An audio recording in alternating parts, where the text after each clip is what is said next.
مسله د فقهي اختلافي چې اقتدا د مفترض د متنفل پسې کیږي که نه کیږي. ګوره یو اقتدا د متنفل نه د متنفل پسې دا په اتفاق سره جایزه ده، اجماع سره جایزه ده. یو متنفل د بل متنفل پسې اقتدا کولی شي، لکه ته تراویح کې یا نفل مونځ کې زم درپسې ودرېدم، دې کې څه نقصان نشته.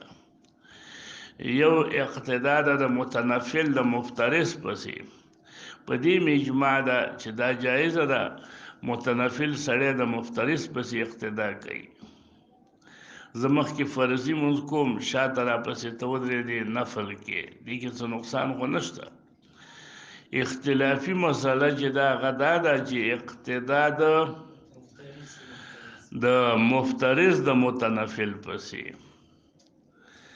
چې دا جایزه ده که نه ده. ائمه ثلاثه وایي چې دا جایزه ده چې اقتدا وکړي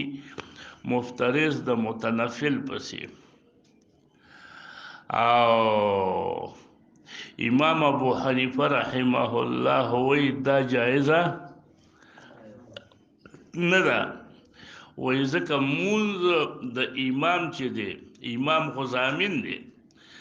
نو مونځ د امام چې دی هغه به متضمن مانځه د مقتدي لره، او تضمن نفل نشي کولی د فرضو. هغه فرض دی او د امام مونځ نفل دی، نو دا تضمن د هغې صحیح نه دی. نو دې کې دوی دا بعضې فقهاو اصطلاح دا ده چې په دې کې خو بیا اقتدا د ادنا اعلی راځي د ادنا پسې، او اقتدا د اعلی د ادنا پسې صحیحه نه ده. اعلی څوک دی؟ مفترض، او ادنا متنفل دی. نو چې ته اقتدا مفترض متنفل پسې کوي، نو اقتدا د مفترض د اعلی راغله د متنفل پسې. په دې باب کې چې ائمه ثلاثه دي، د دوی سره حدیث دی د معاذ ابن جبل رضی الله عنه چې هغه امام ترمذي رحمه الله په دې باب کې ذکر کړی دی، او امام ترمذي په باب هم دا ایښی دی چې باب ما جاء فی الذي یصلی الفریضه، هغه کس چې فرضي مونځ وکړي ثم یؤم الناس بعد ما صلی، بیا نورو خلکو ته امامت کوي او خپل مونځ فرضي کړی او بیا ځي نورو خلکو ته امامت کوي، نو د ده مونځ نفلي دی او خلکو مونځ فرضي دی. او د دې باب د لاندې د دا روایت راوړی دی د معاذ ابن جبل، حدثنا قتيبة قال حدثنا حماد بن زيد عن عمرو بن دينار عن جابر بن عبد الله أن معاذ بن جبل كان يصلي مع رسول الله صلى الله عليه وسلم المغرب، ماښام مونځ بیا د رسول الله صلی الله علیه وسلم سره وکړو. ثم يرجع الى قومه فيؤمهم، بیا به واپس لاړ خپل قوم ته، نو هغوی ته به امامت وکړو. په روایت دلته داسې معلومیږي د ترمذي په روایت کې چې د ماښام مونځ بیا وکړو، بیا به لاړ قوم ته بیا د ماخوستن مونځ وکړو، نو دې کې خو څه نقصان نشته دی. اصل کې دې روایت کې لږ اختصار دی. په روایت د مسلم کې چې دا حدیث راغلی دی، نو په هغې کې داسې راغلی دي چې كان يصلي مع رسول الله صلى الله عليه وسلم المغرب وعشاء الآخرة،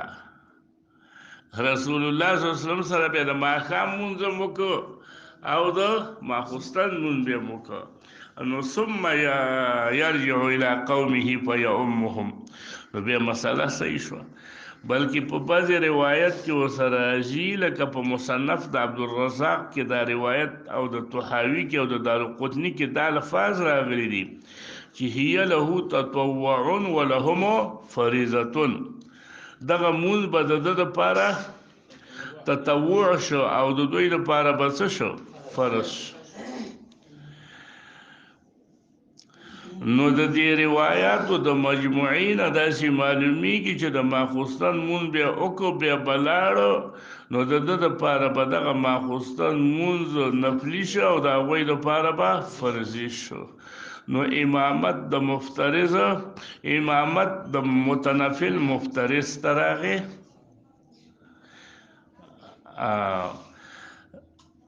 نو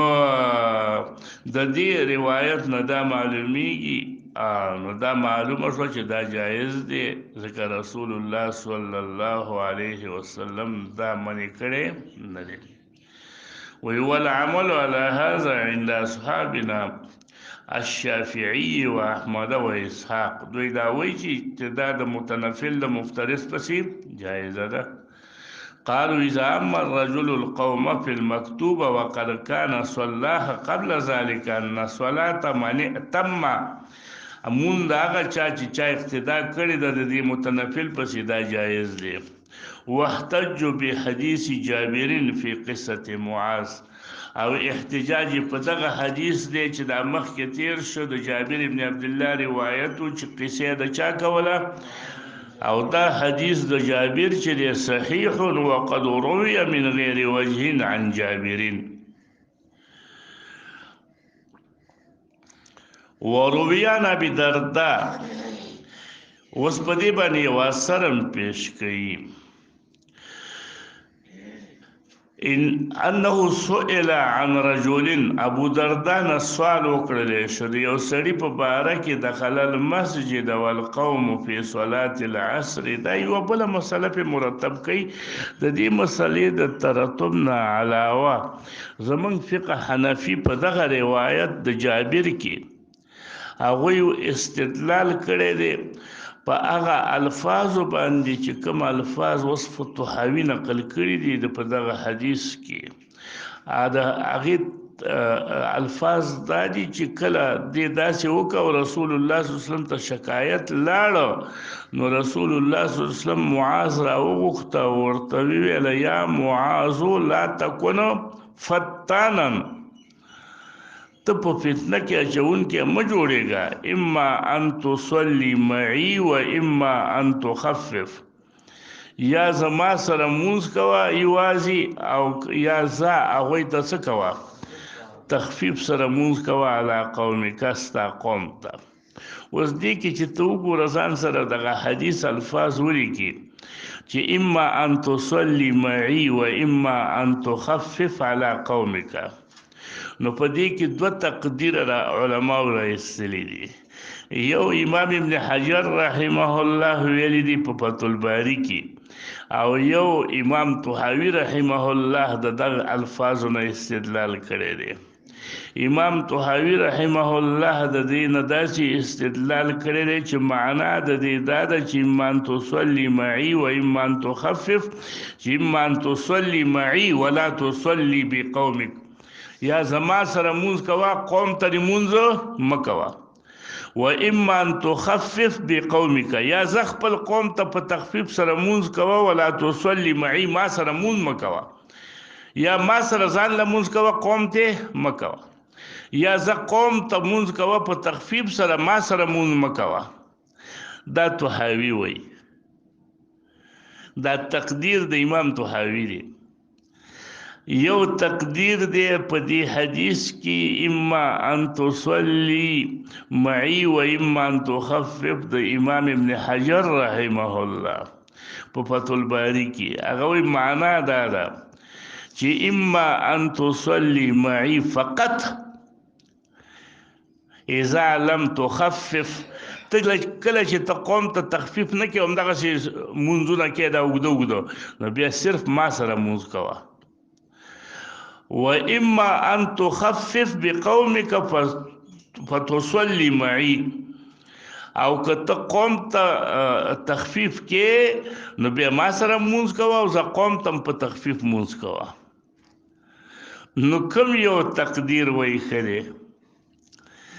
وایي اصل کې چې ته سوچ وکړې په دواړو کې تا دواړه تقدیر راویستل او سوچ دې وکړه نو یو تقدیر د طحاوی د ابن حجر دواړه د راویستل نو تا ته به په خپله معلوم شي چې دا د طحاوی تقدیر صحیح نه دی ځکه هغې کې خو مقابله نه راځي چې اما ان تصلي معي و اما ان تخفف خو جدا جدا مسله شو ما سره مونځ کوه او زه قوم ته تخفیف سره مونځ کوه یا قوم سره تخفیف نو دې خو د مخکې سره ربط رانغی او که چیرته دا د ابن حجر شي نو معنا دا ده چې ما سره مونځ کوه که تخفیف نه کې نو ما سره صرف مونځ کوه او که نو ځکه مه کښېنئ چې دا روایت کمزوری دی دا روایت کمزوری دی نو هغه غریب پوه نه شي اوس کوم روایت بعضې به کمزورې وي خو په دې کې دا صحیح روایت هم راغی اذا صلى الفجر قعد في مصلاه حتى تطلع الشمس دا حدیث امام مسلم نقل کړی دی اوس دا کته روایت کې هغه هم داسې اندازه دی چې علما وایي صحیح دی امام ترمذي ورته حسن وایي